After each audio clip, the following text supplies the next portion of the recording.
Hi everyone. I just wanted to come on and talk to you just a little bit about our March Hangout project. The last 2 months, Lisa from Lisa My Eclectic Life and I have been playing with another artist, Jerry Bellini from Recycle Parts for Art. But March we are going to play. Mary from the Mary LTA is going to play with us. And I wanted to come on and just chat a little bit about the project that we're going to do for March, the dates, and maybe give you a little prep work. Just to make it so it's not quite so crazy in the beginning. We're real excited about doing it. I've been kind of waiting patiently, maybe not patiently, but we're going to do a toilet paper roll or a paper tube book. There are all kinds of these out there. We have a specific kind in mind. I have 3 different artists' videos that I will link in the description.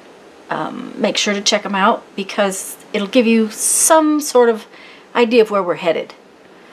I wanted to give you first the dates. So far what we plan is March 12th and March 26th. March 12th, which is next Tuesday evening at 7 p.m. Will be on my channel, and March 26th, which is also a Tuesday at 7 p.m. Okay, and this is Central Time, sorry. 7 p.m. Central Time will be on Lisa's channel. Then we'll go from there if we don't finish the project, but I think we will. And like I said, Mary from the Mary LTA is going to play with us. Because there are so many ways to do the toilet paper tube book, I wanted to make sure that you had an idea of which direction we were going. And so, like I said, there will be 3 videos linked down below to give you a rough idea of what we have in mind. One of the first things you need are paper tubes. Now, if you don't want to use toilet paper tubes, you can use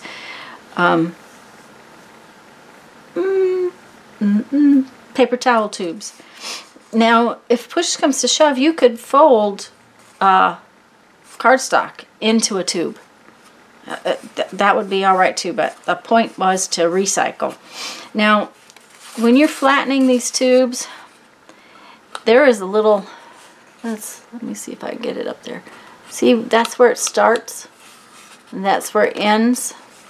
If you don't put that on the edge, it's helpful.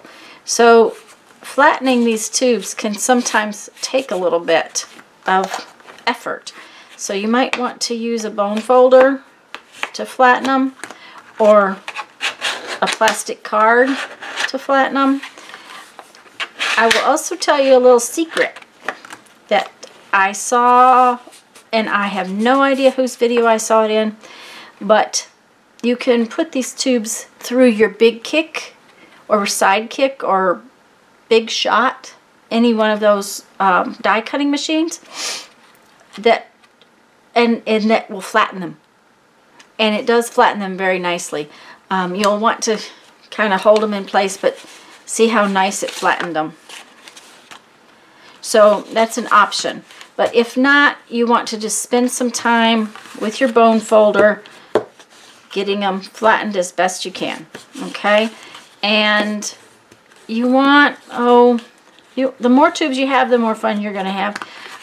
We're going to use some of the tubes for the tags inside as well as for the pages. So maybe 12 to 15.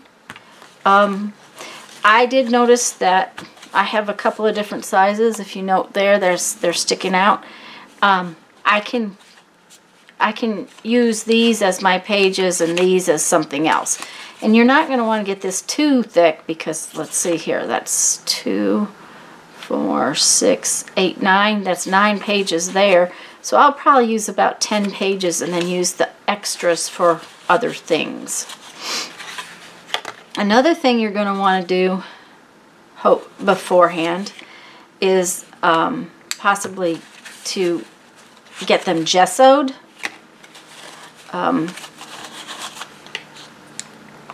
And I'll show you what I'm talking about with that.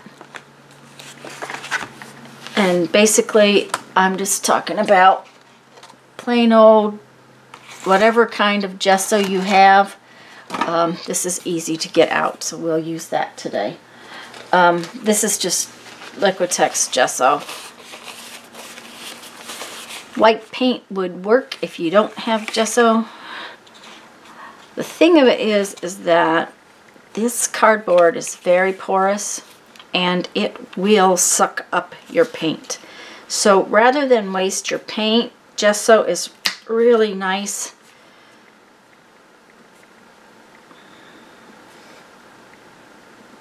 Oh, I thought it was easier to get out. It's just going to be obnoxious. I'm going to have to get something. Ooh, that's a lot of gesso. We'll just leave that sit like that. You're just going to want to gesso these. And it will help to keep your paint from soaking into the cardboard. Okay? Now, I will probably gesso inside here just a little bit.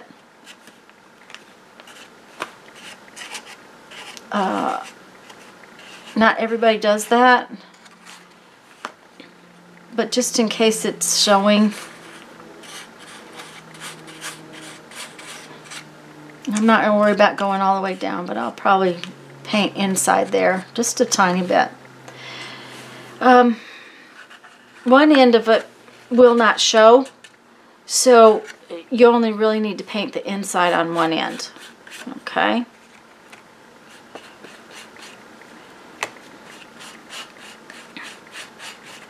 So here's that one. That one's all nicely painted with gesso, except for the back side. I'll let it get dry. Let me get my hands cleaned off. So you're going to need your paper tubes. You're going to need some gesso and paint. And you will need some cardstock. Let me think. And you're going to need some images, small enough images that they will fit on here. Now, these are not the images I'm likely to use, but I just wanted to give you some idea of the size. You need some little images. Oh, this one is fun. There's a cat playing with the record player. So from there, we'll have to decide. There's ways to put them together like rings, or I'll probably sew mine with waxed linen, but we just felt like if you had the idea of getting the tubes flattened and gessoed, it might make for next week to be just a little less frantic for you trying to get them gessoed and dry. So that is my little piece of information about the March Hangout project and about the dates, and we'll see you there. Oh, I guess I should read you a creativity quote. Don't we do that every time? I need to go to the next page. In cafes or at bus stations, pick out a stranger and imagine a life story for them. That's 1001 Ways to Creativity. Have fun, guys. Have a great afternoon. See you next Tuesday. Bye-bye.